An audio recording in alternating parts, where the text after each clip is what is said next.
Welcome to Through the Glass Recovery podcast, where we believe that connection is the opposite of addiction, vulnerability is the antidote to shame, and that recovery isn't just rewarding, but also a lot of fun. We're your hosts, Julie and Steve. Listen as we get together with friends to shed light on the hard things, talk about the other side of addiction, and how we create a life so full there's no space left for alcohol.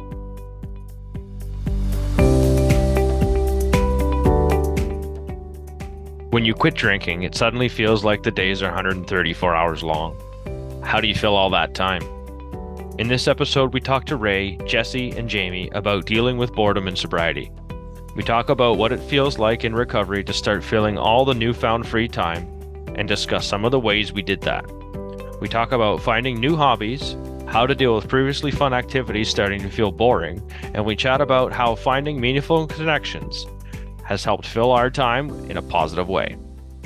Before we get started, we want to thank our loyal listeners for being here with us each week. We are so grateful for you all and wouldn't be here without you. If you haven't yet left a rating and review on your favorite podcast platform, we would really appreciate it if you would. Those make a big difference in getting our podcast to the ears of new listeners. All right, so we are here tonight with Ray, Jamie, and Jessie. I'm so excited to have you all here.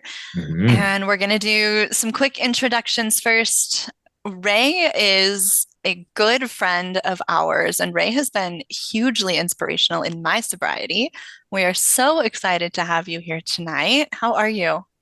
I'm good. I'm Ray. I'm 30. I've been sober for 2 years. Okay, so next we'll do Jamie, and Jamie has been a friend of Steve and mine for, over a year now, I think. Over a year now, yeah. How are you tonight? Wow. Great. Thanks for having me. I'm super excited to be here. So I'm Jamie. I live in British Columbia, a small island, and tomorrow I believe is 22 months. So Woo! Getting there one day at a time. So cool. Awesome. Well, thank you for being here and happy almost 2 years. I'm so excited for you. And last but not least, we have Jessie. And Jessie is a lovely artist that Steve met on Instagram. I was so excited when he showed me your account. So Thank you for being here tonight. Thank you so much. My name's Jessie. I'm 32. I live in Texas. I'm Sober Sketches on Instagram. And I'm currently in nursing school. I'm in my final semester, finally. And I just started I originally went to school for art, so I picked that up again in my sobriety. So that's where that page comes from. Really cool. Yeah. And how long have you been sober? 60 days. Very cool. Congratulations. Nice. Congratulations. Really, really awesome. Yeah, and I'll include Jessie's Instagram information in the show notes so everybody can look you up and follow you and see some of your amazing artwork. I love it. So for our topic tonight, a lot of us, when we quit drinking, we quickly realize how much of our time was dedicated to alcohol. When we stop, we free up all of that time, and suddenly the days can seem really long. The boredom sets in. Hours drag on, and sometimes that can be a danger zone. So we're going to talk about boredom tonight. How do you handle it? What ways have you found to fill your time so it doesn't feel like the days last forever? Yeah, I can start. I feel like I'm kind of the more newer one at this. And I remember my first week really vividly. It was super raw. It was the longest week of my life. I spent a lot of it very bored because I didn't know what to do. And even just doing like daily tasks, like I remember attempting to go to the grocery store for the first time sober. And grocery stores down here in Texas are huge. We have a big one called HEB. And I just stood in the middle of it in a crowd and got so overwhelmed and had to leave. And then went home and just sat down on the couch and did nothing for the rest of the day. But it was one of those days, it's like, as long as I'm not drinking, it's a good day. Mm-hmm. But even like cleaning the house, going shopping, stuff like that, it's like I had to relearn how to be okay with it not being like a blurry event. Right. Especially that first week. It felt like the day was normal until 5 o'clock. And then from like 5 to 10 p.m. felt like 18 hours. Like it just dragged on. And I think maybe a lot of people kind of feel that. I think they say like the wine witch is calling right around 5 o'clock. But yeah, it felt like no matter what I did, I struggled just to fill all of that time. I was a smoker. So I smoked only at work. I didn't smoke at home. But I started, like, I didn't smoke in my truck. And then I started smoking in my truck. I was bored driving because I used to drink and drive. So I was filling it with something else because I couldn't sit. Like I was drinking. It was my thing to do while I was driving. And then it turned into my thing to do while driving was smoking and then figuring out how to hide my smoking. But that was one of the things I did to fill the, like, I literally just changed one addiction with another. That's what happened there for a little while. I did end up quitting smoking because I realized I was doing the exact same thing with smoking that I was with alcohol. It was just creeping into everywhere in my life, and I was hiding it, and I was doing all of the things that I was doing with alcohol. But like you said, it's fill the time. Geez, after I quit, I realized how much time you spent thinking about drinking and where I was going to get my next drink, and if I was going to have enough. And I never planned very far ahead. Like, it was buy two bottles, and then when that bottle got low, it was figure out an excuse to go and buy another one, go for a drive or whatever it was. But once that was gone, just like you said, Jesse, it's like relearning stuff. Even simple house tasks was was like, okay, I'm going to go and do this, but it's not in a blur. It's not like that task all on its own had to be exactly what it was. It didn't have my buddy Booze hanging out with me while I was doing it. It was actually, being present in the task, which was really, really weird experience right at the beginning of sobriety.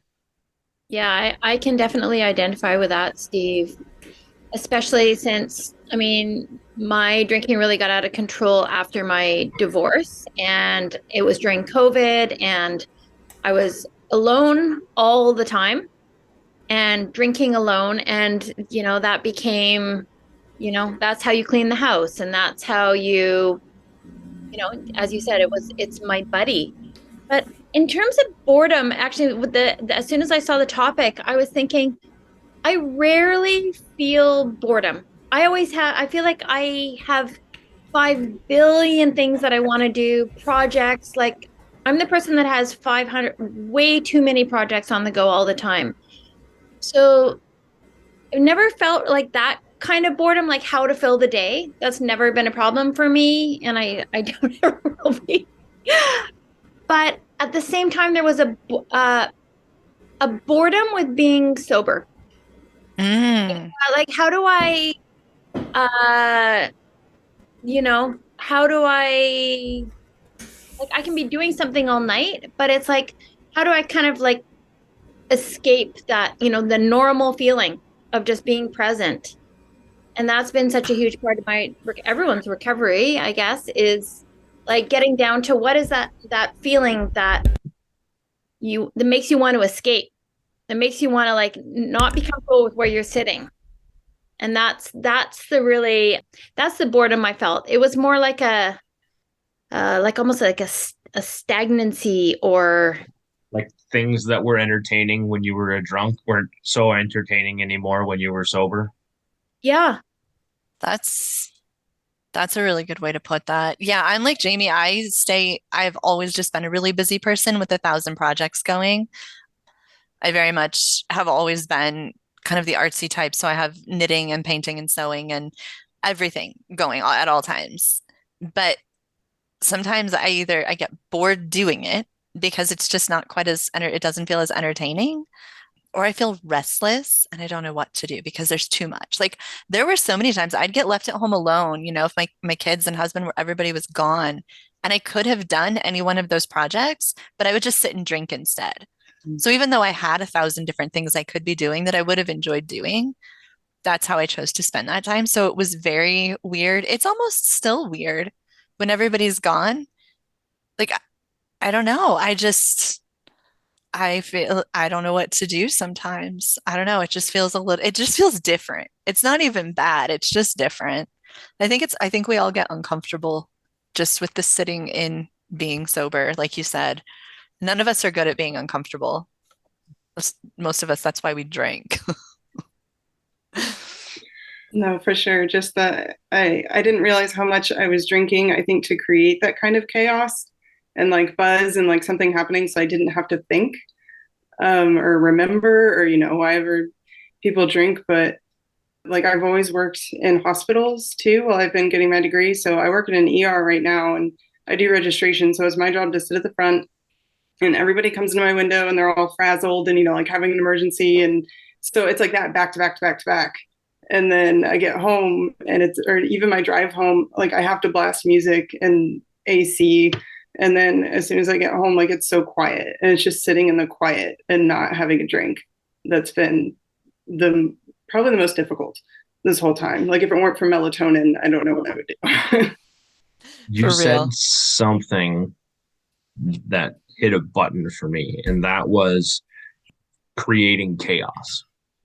Inside of the boredom, I'm stuck in my own head. And when I'm stuck in my own head, I can create chaos either within relationships because I can start telling myself a story that doesn't exist. And then I can reach out and say, hey, look, here's my problem. Like literally create a problem. I'm guilty of that. Just ask Julie.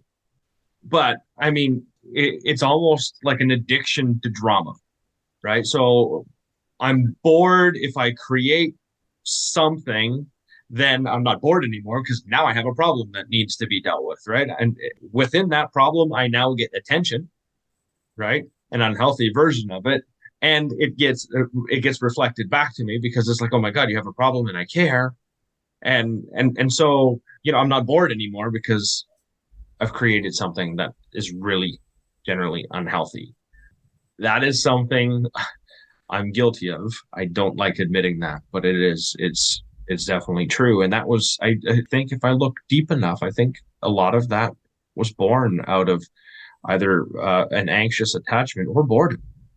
And that goes with like one of the first things I did to fill that time was I started baking bread. And anyone who knows a little bit of my story was I started baking bread. It was one of those things that I had always wanted to try. And I had heard someone say, start just take on a hobby, try something new.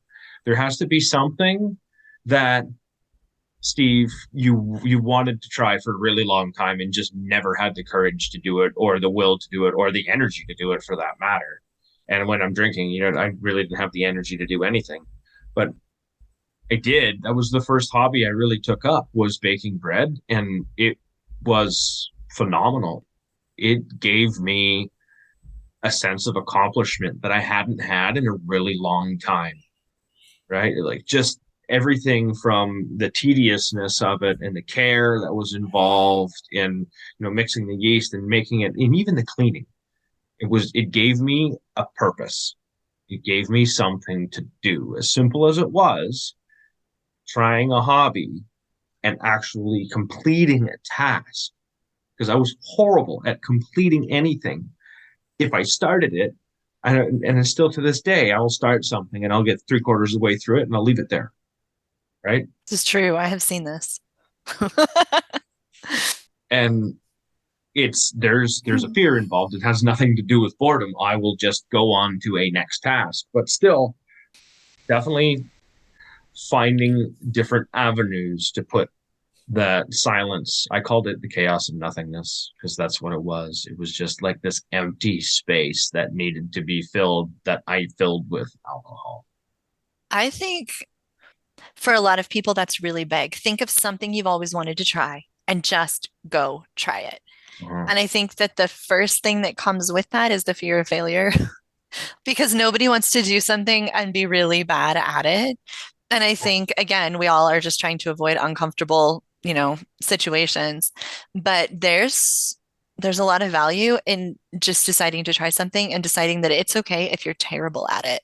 I have a friend whose therapist actually suggested go try something new that you know you're going to fail at just to get comfortable failing at it and like get comfortable with the feeling of not being good at something.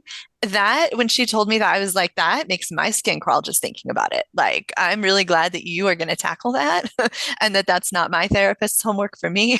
But there is a beauty in just trying the things that you've always been a little bit afraid to try. And I think it's really empowering just to give yourself the chance to do it, even if it's something that you end up not liking, or like there's no harm in trying something and realizing you really don't enjoy it. That's okay. At least you filled that time and you were productive and you gave yourself a chance at something. And I mean, there's things I try all the time that I'll do it once and I'll be glad that I tried it. And then I can call that a good experience and I can move on to something different. And I think that's okay. We just get stuck in the, well, I want to try this new thing, but what if I'm terrible at it? And then we don't do it. And I don't know, I think we rob ourselves of a lot of experiences when we do that. I don't know, I'm really good at talking myself out of just about anything, or convincing myself that I'll be bad at it, or convincing myself all the reasons that I shouldn't do it, or, you know, and I think it's better if we just kind of give ourselves a chance to try something new. I can definitely speak to that because in early recovery, everyone was saying, yeah, get hobbies, stay busy, which wasn't a problem, but I did. So I'm 54. And so, yeah, I mean, I was 52 and I'd always loved house music. I'd go out, I'd be dancing until the wee hours, just have always loved house music. And I decided I wanted to DJ. so, I love this. Amazing. Yeah, I went and I bought the gear and started just with some friends who were DJs, and they started showing me and I started collecting music. And then suddenly, I started getting gigs, and then I was playing weekly at a distillery of all places. But they make beautiful lavender tonics and, but it was so amazing. And, I would stay up late at night, sober, listening to music, collecting new tracks, listening to inspirational DJs. Like I just feel like my world opened up. And now, I mean, I'm playing tons of gigs this summer. I'm playing 2 gigs in February, and it's like, I'm 54. I love everything about it. I can't even tell you. What is going on? I have a DJ name. Yeah, it's amazing. So what's your DJ name? Oh, DJ DJ Jessie. Nice. Very cool. Yeshi's my Buddhist given name, and it means female primordial wisdom. But I just kind of feel like when I'm playing music, I'm in the flow. Like things are moving. And so, things bored of boredom and trying new things. I tried it and I was like, what am I doing? I'm old, and yet I have never felt so alive. And it just makes me so happy. I don't really care if nobody else likes it, actually. I think that is so cool. So if somebody had told you back when you were like heavily in your addiction, eventually you're going to be a DJ and you're going to be playing gigs, would you have believed that? No. That's where if anybody told me, here's what your life is going to look like, here are the things you're going to be interested in. If anybody had told me when I was like heavy in my addiction, someday you're going to have a podcast about sobriety, like I would have thought they were crazy. And I think the coolest thing is that when you do quit drinking and you start exploring that, there's no way to even have any idea what your life is going to look like in a year and what cool things you're going to be doing with your time. And like that world just opens up. Like all of this potential is created with all of that extra time, because you have to find ways to fill that time that actually fill your soul. And I don't know, I think it's really amazing the potential that boredom creates in a way. There's a real movement for around, I know, with parents and kids being so entertained these days by, phones and iPads and all these devices. And there's a real movement towards letting kids get bored to inspire, exploration and Creativity. creativity. Yeah. So, people are celebrating boredom as a catalyst for creativity. So It is absolutely a catalyst for creativity. Yeah. For kids and adults alike. We're Mhm. all uncomfortable being bored too. So we just don't have parents telling us, no, you can't get on your phone right now. So that's what we do. I think a lot of us do that, or, some kind of electronic, something to just fill the void. If we let Right, ourselves be bored, there's a lot of potential in there. my right. dad tells me to get off the phone. 87. That's Yeah. awesome. Ray, what did you do when you were bored? I'm sorry. I'm so nervous. It's okay. I'm nervous too. Ray made stars. I think I you was, should I talk about your stars because I yeah. love your stars. What'd you do when you were doing in solitude, Ray? Yeah. I think I think what was really hard is just how much it seeps into everything, like drinking, right? Because you have the actual drinking, the time that you're drinking, and then you have the recovery time the next day where you just feel like crap, you can't do anything. And when you're not doing that constant cycle anymore, there's like massive days of time and things to do. And just finding out who you are and what you like is really difficult because it's so personal. And we're all people, I feel like, who really care what other people think and really care about what we look like. And, what are people going to think about me at my age doing this, or me as a woman doing this? Like, not to put you on the spot, but like when Julie went on that hike, I was really concerned for her because she's petite and a woman. And she was just going to like hike across the country. And State. It was the state. it was pretty much the country. That's what it felt like to me. Yeah, it's you have a lot of suggestions too, right? Like of other people, like people get really into fitness, and that was just not for me. I started baking because I had always liked baking, and it really helped with my sweet tooth.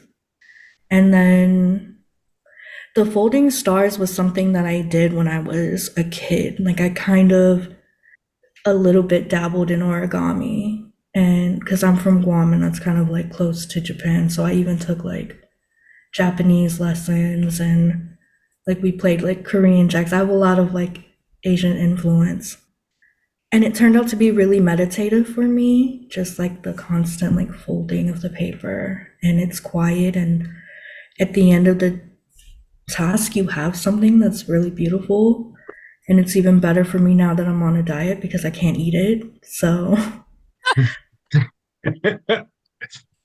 there was a lot of time that I spent doing things that I was like drinking through because I felt like I had to. Like I felt like I had to be this like Instagram, Facebook mom, right? That had the perfect holiday spread and my son had like the cutest outfits and I had to like document everything, right? And I had to make sure that people knew that we had this amazing life.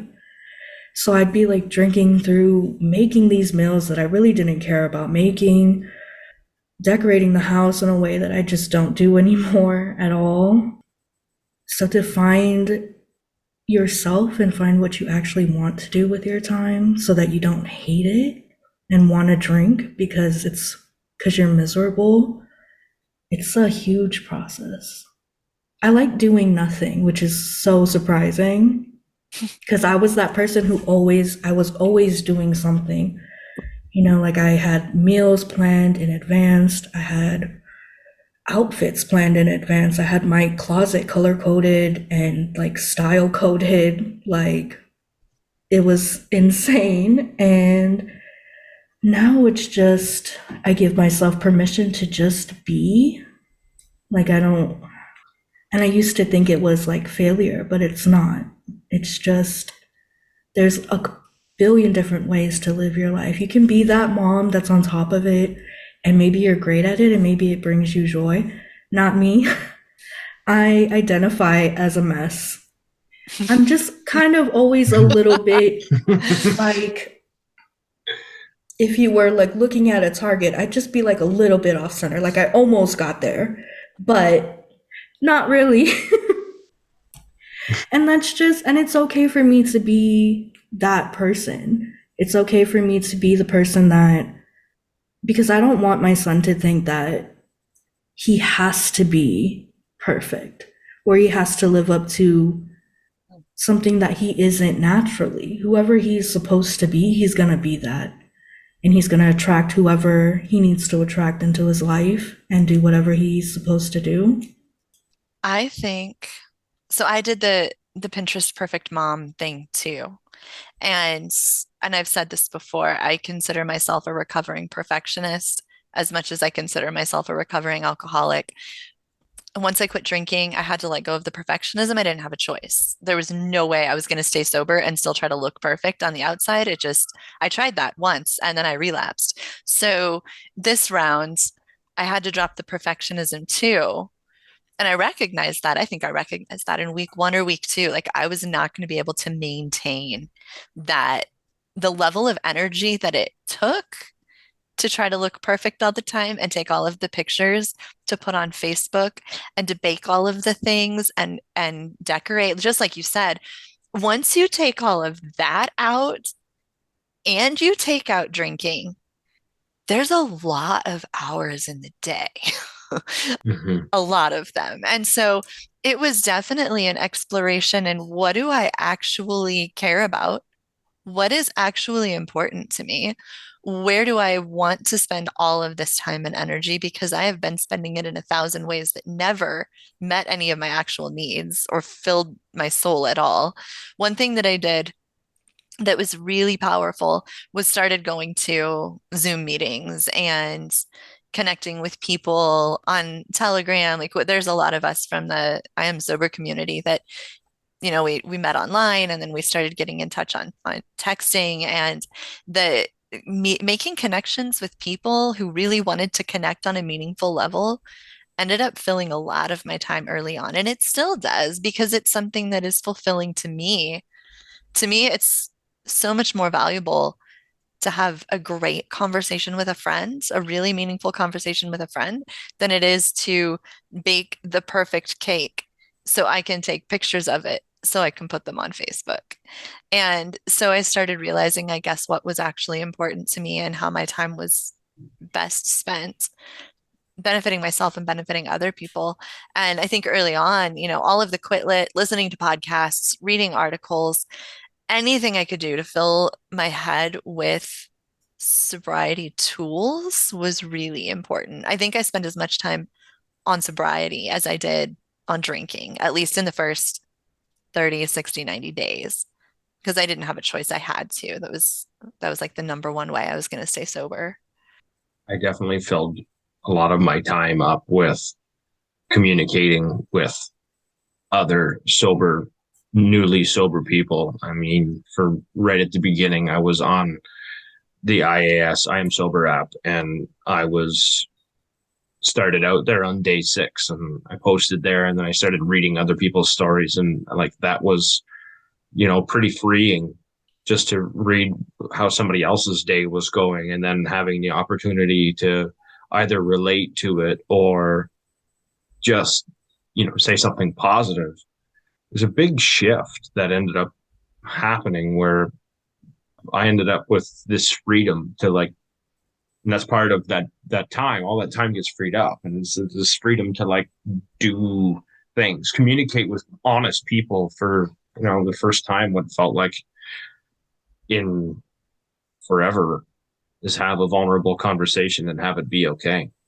Yeah. And that was just like through posting and not even text messaging right at the beginning, but as soon as I figured out I could start telling my truth, it was where can I put it? Yeah. Connecting with people was really huge for, I think, a lot of us. Mm-hmm. I started doing like family game nights to help pass the time, which really helped my son too, I think, gain a lot of trust back in me because we were spending that time together. I was coherent and making it happen every week because I had broken a lot of promises before. So to have something that I did consistently finally, I think was really good. I think in boredom, there's a lot of time to reflect on who you are in sobriety because so much of, at least for me, like my drinking was trying to fit into this idea of a person I thought I should be or like this impressive person. And then I got to a point now when I sit with all my thoughts that I'm like, I don't think I liked a single person I was hanging out with when I was drinking. And I didn't Mm-hmm. think they were even particularly good people. Like I didn't want to be anything like them in real life. So I don't know why it felt like a lot of pretending. So in sobriety now, the way that I'm doing it is what would like 12-year-old Jessie want to do? Because that's the last time I can think when I was like truly authentic and didn't care what other people thought. And so I actually did recently get an Elvira tattoo because that's something 12-year-old me would have thought was really cool. That's Freaking amazing. I love it. amazing. And just the drawing again, like I said, just stuff that I enjoy doing that has no purpose, or like watching funny movies when I know I should be studying. But if you allow yourself a little bit of time to just play again, I think that can help. Play. Again, Jesse, you nailed it. Yes. No, seriously. What happened to play when I was drinking? What happened to play when you were drinking? It's gone. Well, gone. It was just acting. It was like a unicorn, a rare appearance. Appearance and experience all in the same word. It's like a unicorn, a rare experience, and play to fill the boredom. Yeah, there's something just so genuine about looking stupid and being silly, and there was none of none of that with the people at least that I was hanging out with. So trying to do that. We actually went to my wife and I went to this it's like a it's hard to explain if you haven't been to it. It's like a vampire lounge, like cafe here in Austin, and they had an Edgar Allan Poe reading and we got to dress up and the people they had like an Addams Family dress up contest, so I got to also my 12-year-old self would have loved that. Like my mom never let me wear black or dye my hair black or anything, so getting to go to that and be with other adults who were just there to like nobody cared, like you could just show up as you were, and it's such a silly concept, but it was a really good day. It's fun and vulnerable and it's imperfect and it's all of the things that we should all be trying to do. I think that sounds like an amazing experience. It's a good reason to smile and laugh and have fun. And it's a good way to let yourself let go. We're always so uptight. So many of us in the recovery community are so uptight about so much and take everything so seriously. And I feel like when I quit drinking, I finally stopped doing that. I always thought I wouldn't be fun once I quit drinking. And I mean, I don't know how much fun I am. I'm certainly not the entertainment like I was when I was drunk all the time, but I have fun. I experience fun and joy and like belly laughs and being silly. And all of that is a beautiful thing to see. It takes vulnerability to have fun. It does. That's the beauty of it. And generally, if something's making you belly laugh, it's probably pretty vulnerable. Just the way it is. We talked about boredom, and there's some unhealthy ways. I mentioned the unhealthy way to cope is creating chaos, but there's also a lot of good ways that we talked about. It's an opportunity to find ourselves, that it's okay to do nothing, connecting with people, using that time to figure out who you are. What would your 12-year-old self do, Jessie? I really, really like that one. That is It great. just puts in so much play and authenticity and discovery and just allowing yourself to feel like a child. That's brilliant. That's brilliant. Trying new things, and then you never know what passion you're going to find. Jessie, found hers, and it's just by experimenting. And I think filling the boredom with experimenting is really a beautiful thing, whether it's play or a task or baking or whatever that may be, podcasting, Julie. Hey, No. I want to say thank you, Ray. Thank you, Jessie, for coming here last minute. I really appreciate you coming on tonight. And thank you, Jamie, for sharing your thoughts and time with us tonight. Thank you, Steve and Julie. Yeah, thanks so much. This was fun. Thank you, guys. We appreciate you. And of course, we want to thank our listeners for sharing this space with us today. Make sure you are subscribed so you don't miss next week's episode, where we have a really insightful conversation about facing self-doubt with some very special guests.